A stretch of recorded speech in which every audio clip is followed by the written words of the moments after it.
वो उनकी थोड़ी तबीयत नासाज है और जैसा आपने कहा हम सब तमाम लोग उम्मीद करते हैं बहुत जल्दी स्वस्थ हों और बहुत जल्दी एमपी में आए। लेकिन लंबा वक्त ले लिया उन्होंने पार्टी में जाने के बाद, उनका मूवमेंट यहाँ हुआ नहीं, जब लॉकडाउन खुला उस वक्त भी नहीं हुआ। तो क्या रीजन है? मतलब वो चाहते हैं कि पहले अमनो अमान बहाल हो जाए फिर लैंड करेंगे, ऐसी कोई वजह है क्या आशीष अग्रवाल जी? नहीं, ऐसी बिल्कुल भी वजह नहीं है प्रवीण जी। देखिए, बात बड़ी स्पष्ट है कि लॉकडाउन का समय था, सोशल डिस्टेंसिंग एक कंपलसरी नॉर्म था, तो उसमें सिंधिया जी आते ट्रेवल करते हुए एक बड़े जननेता हैं, लोगों के अंदर उनका बड़ा क्रेज है, तो अनावश्यक एक भीड़ भाड़ होती, इससे वो बचे। परंतु दूसरी तरफ उन्होंने अपने सामाजिक सरोकार को निभाने के लिए सिंधिया ट्रस्ट की ओर से उनके कार्यकर्ताओं ने, भारतीय जनता पार्टी के कार्यकर्ताओं ने, सभी ने मिलकर जनता की सेवा की है और मध्य प्रदेश की कार्यकर्ताओं यूनिट ने लगभग 3.5 करोड़ मध्य प्रदेश वासियों तक अपनी सहायता को पहुंचाया है। अब जैसे ये कोरोना का अनलॉकडाउन शुरू हुआ तो वैसे ही आज हमने ये दुखद खबर देखी कि उनको माइल्ड सिम्टम्स है, परंतु मैं आपके दर्शकों को बताना चाहता हूं कि चीजें खतरे से एकदम कंट्रोल में है और वो बहुत जल्दी हमारे बीच नजर आएंगे। और अब जैसे ही चुनावों की आहट होंगी आप देखेंगे वो जनता के यहां जाएंगे, कार्यकर्ताओं से मिलेंगे और कमलनाथ और दिग्विजय सिंह जी की जोड़ी पे आखिरी कील ठोकते नजर आएंगे। कील ठोकते नजर आएंगे। एक बार रुक कर लेते हैं दिनेश गुप्ता जी का फिर से। दिनेश जी, ये जो चल रहा है लगातार बीजेपी की तरफ से, अब आशीष जी की मजबूरी है और मैं उनकी मजबूरी को रिस्पेक्ट भी करता हूं, भाई अभी एक बड़ी पार्टी के प्रवक्ता हैं, लेकिन आप देख रहे हैं सतह पर लगभग आने को बेचैन है। एक तरह के हम जो बुलबुले जो हैं वो उबल रहे, बॉइलिंग पॉइंट जो है वो आने वाला है। दीपक जोशी को आप देख लीजिए, बयान लगातार आ रहे हैं, यहाँ से सांची से सेजवार साहब को देख लीजिए, पौया साहब संकेतों में बोलते हैं, बड़े नेता हैं, बहुत बड़े नेता हैं, साफ नहीं बोलते। तो ये सब जो है ये आपको लगता है कि जैसे जैसे इलेक्शन नज़दीक आएगा टिकट वितरण के वक्त, तो ये बॉइलिंग पॉइंट बीजेपी में भी आएगा?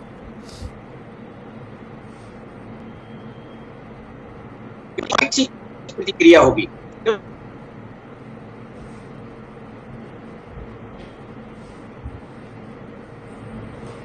क्योंकि हर कुछ परिवर्तन होता है तो उसमें जो इसको असुरक्षा का दिनेश जी के साथ भी कुछ दिक्कत है। अब आ रही आवाज, बोलिए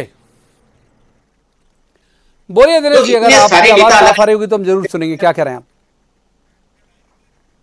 इतने सारे नेता जो है दूसरे क्षेत्रों में दूसरी पार्टी से आ गए हैं, अलग अलग क्षेत्रों में, तो भारतीय जनता पार्टी के जो स्थापित नेता हैं उनमें चिंता होना स्वाभाविक है। आप देखिए, चाहे वो मुरैना से लेके मंदसौर तक आपको चिंता का पूरा वातावरण दिखेगा, क्योंकि सबके सामने एक सवाल होता है कि अभी तक तो हम पार्टी में एक स्वाभाविक दावेदार थे, अब एक और दावेदार आ गया है जिसने अपनी जीत को स्थापित किया है और वो जीत सकता है।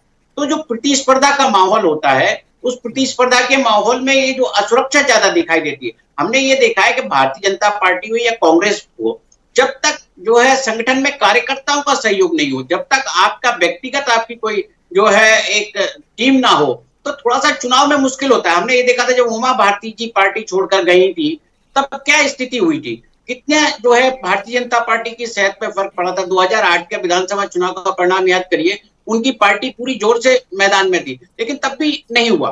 तो जो चीजें हैं नेताओं का, जब तक आप वहां मौजूद हैं तब तक तो दिखते हैं, जब प्रतिस्पर्धा के सामने कोई आता है तो पता लगता है कि हम किस स्थिति में खड़े हुए हैं।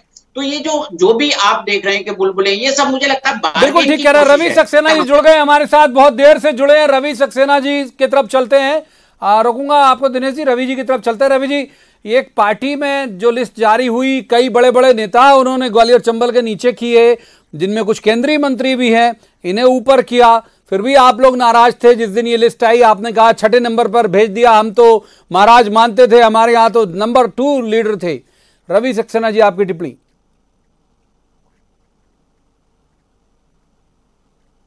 भाग्यपूर्ण बात है कि वो पार्टी जो चाल चरित्र और चेहरे की बात किया करती थी और जो पार्टी विद डिफरेंस की बात किया करती थी, जो कार्डर बेस्ड पार्टी होने की बात कहती थी और जो कहती थी कि हम संगठन से आए हुए लोगों को ऊपर लेके आते हैं, आज कितनी दुर्भाग्यपूर्ण बात है कि कांग्रेस मुक्त भारत बनाते बनाते उन्होंने अपनी पार्टी भाजपा को जो है कांग्रेस युक्त पार्टी बना डाला।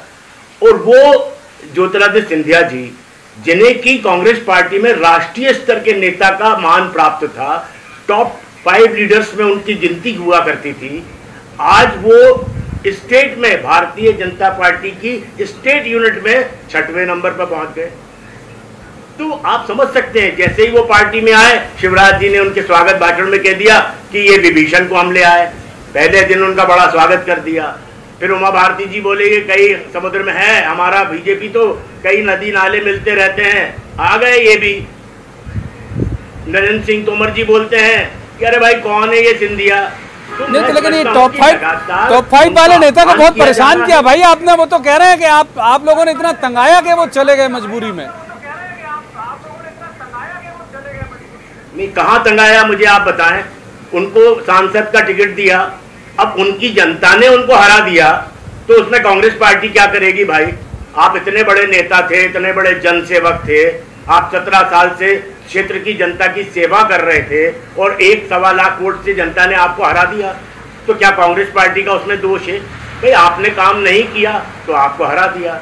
4 दिन पहले पार्टी छोड़ने के आप अशोकनगर में जो है कह रहे हैं कमलनाथ सरकार बहुत शानदार काम कर रही है। 5000 किसानों के कर्ज माफी के सर्टिफिकेट आपने दिए और कहा कि कांग्रेस पार्टी जो है वो किसानों का कर्जा माफी करके बहुत पुण्य का काम कर रही है। और आपने देखा कि 2-5 दिन बाद फिर वो किस तरह से उन्होंने गिरगिट की तरह रंग बदल लिया। तो भारतीय जनता पार्टी लगातार जो अशोकनगर के 500 लोग आके आ गए, बीजेपी पार्टी नेताओं का भी अपमान कर रही है।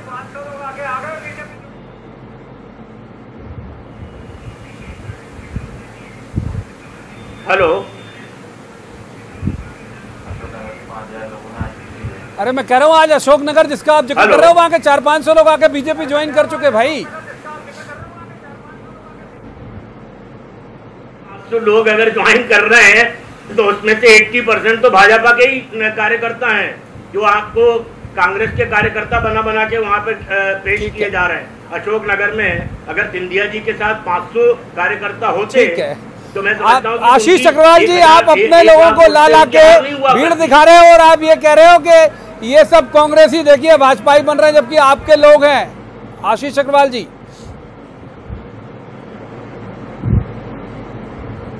देखिए निकलते हैं जो लोग मेरी शख्सियत बिगाड़ने, उनके किरदार स्वयं मरम्मत तलाशते हैं। तो सबसे पहले जो पार्टी अपना राष्ट्रीय अध्यक्ष नहीं चुन पाई हो, प्रदेश अध्यक्ष नहीं चुन पाई हो, वो कम से कम मेरे संगठन पे सवाल ना उठाए। देखिए आपने देखा होगा किस तरह से कांग्रेसी अभी भी भ्रमित हैं। कभी वो एक तरफ तो अपने वक्तव्य में कहते हैं कि सिंधिया जी को सम्मान नहीं मिल रहा, फिर वो कहते हैं कि हमने अपने कार्यकर्ताओं से ज्यादा सम्मान उनको कह दिया, और कहते हैं कि जब एक तथ्य पे 2 अलग अलग दलीलें हो जाए तो ये मान के चला जाए कि सामने वाला कंफ्यूज है, भ्रमित है। तो कांग्रेसी बिल्कुल उस तरह से नजर आते हैं। जहां पे ये बार बार लोकसभा चुनाव को हारने का प्रश्न उठाते हैं, तो जो इनके प्रथम पुरुष हैं इस समय राहुल गांधी, उन्होंने अपनी एक जो सीट है वो अमेठी की स्वयं गंवा दी। तो सच्चाई ये है कि इस चुनाव में तो कांग्रेस हारी थी, कांग्रेस का परिवारवाद हारा था, कांग्रेस का तुष्टीकरण हारा था और कांग्रेस का जातिवाद हारा था, और जीता था मोदी जी का विकासवाद। आपको ये बात को समझना होगा आशीष जी। मैंने कहा ना इधर उधर की बात ना कर, ये बता कि जो तरह से सिंधिया का काफिला लुटा तो लुटा क्यों, उनका अपमान हुआ तो हुआ क्यों, वो बात करो। दूसरी बात, काफिला तो राहुल गांधी जी की बात, काफिला तो आपका लुटा है भाई, काफिला तो सिंधिया जी गए, पूरा काफिला लूट के ले गए। अरे ये बताओ कि उनका ट्रंप पे बोलने के लिए ये बता कि जो लोग सिंधिया जी का मेरी पार्टी का बता रहे हैं, मैं कहता हूँ क्या गुनाह कर दिया उन्होंने भाई, और आपको मुंह तोड़ जवाब देंगे। और उनका ही नहीं कर रहे हो, अपने नेताओं का भी अपमान कर रहे हो भाई। चुनावों में जब कांग्रेस के उम्मीदवारों से नेता लगे हैं, आज प्रहलाद पटेल का नाम उनके नीचे हो गया। इन्होंने अपनी पार्टी में रहते हुए कार्यकर्ता को अपना और पराया कहा। इनके मंत्री कहते थे कि भगवा में हमारे कार्यकर्ता हो गए, तो आज वो सही में भगवा ओढ़ के ये तय कर रहे हैं कि मध्य प्रदेश में अपने जो कार्यकर्ता हैं, आशीष जी रवि जी दोनों को रोकूंगा। हम एक बार दिनेश गुप्ता जी के पास फिर चलेंगे, दोनों को रोकूंगा। मैं दिनेश जी के पास चलूंगा। दिनेश जी, ये जो शुरू हुआ अभी अभी आप देख रहे होंगे बहुत सारे ऑडियो, बहुत सारे वीडियो, उस दौर के जब विधानसभा चुनाव के वक्त के वीडियो और ऑडियो सिंधिया जी के वायरल किए जा रहे। मतलब ये जो एक हम कहते थे पॉलिटिक्स का जो डर्टी ट्रिक्स डिपार्टमेंट है वो सक्रिय हुआ है। तो ये डैमेज करने के लिए आपको लगता है कि निशाने पर कांग्रेस के भी सिर्फ सिंधिया होंगे बजाय शिवराज के? इसके अलावा कांग्रेस के निशाने पर कुछ कोई भी नहीं सकता, क्योंकि जो जख्म कांग्रेस को जो मिला है या जो चोट कांग्रेस ने खाई है वो तो भुला ही नहीं भूल सकते। आप देखिए कि 24/7 यदि रात को भी कांग्रेसी मध्य प्रदेश की सरकार को याद करते होंगे तो ज्योतिरादित्य सिंधिया ही उनको याद आते होंगे। तो जो मुद्दा है वो ज्योतिरादित्य सिंधिया के अलावा कोई हो भी नहीं सकता, क्योंकि जिस रीजन में चुनाव है वहां एक वो महत्वपूर्ण फेज है। आप मुरैना से लेके मंदसौर तक जो भी चुनाव है उसमें ज्योतिरादित्य सिंधिया की जो भूमिका, हमने तो आप देख रहे हैं कि आप कह रहे हैं 6वें नंबर पर सिंधिया का नाम है, तो ये खुद ही बताता है कि उनकी भूमिका क्या है। भारतीय जनता पार्टी भी उसकी अहमियत समझ रही है और कांग्रेस भी उसकी अहमियत समझ रही है। कांग्रेस तो जिस तरह से सिंधिया को लेकर चिंतित है, वो भारतीय जनता पार्टी में उनकी भूमिका को लेकर बहुत चिंतित है। तो उससे तो ऐसा लगता है कि मतलब मुझे लगता है कि सिंधिया जी खुद सोचते होंगे कि देखिए कितना चाहते हैं ये लोग, वहां हमारी चिंता कर रहे हैं, भारतीय जनता पार्टी में मैं गया हूं इसके बाद भी चिंता कर रहे हैं, कांग्रेस ने तो की।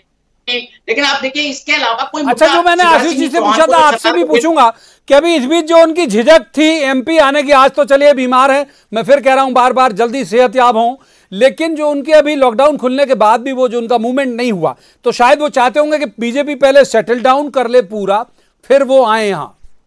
दिनेश जी? बिल्कुल प्रवीण जी, देखिए जब मध्य प्रदेश भोपाल आएंगे वो तो मंत्रिमंडल को लेकर बीच में आया था कि वो मंत्रिमंडल के गठन के समय आएंगे, तब भी नहीं आए वो।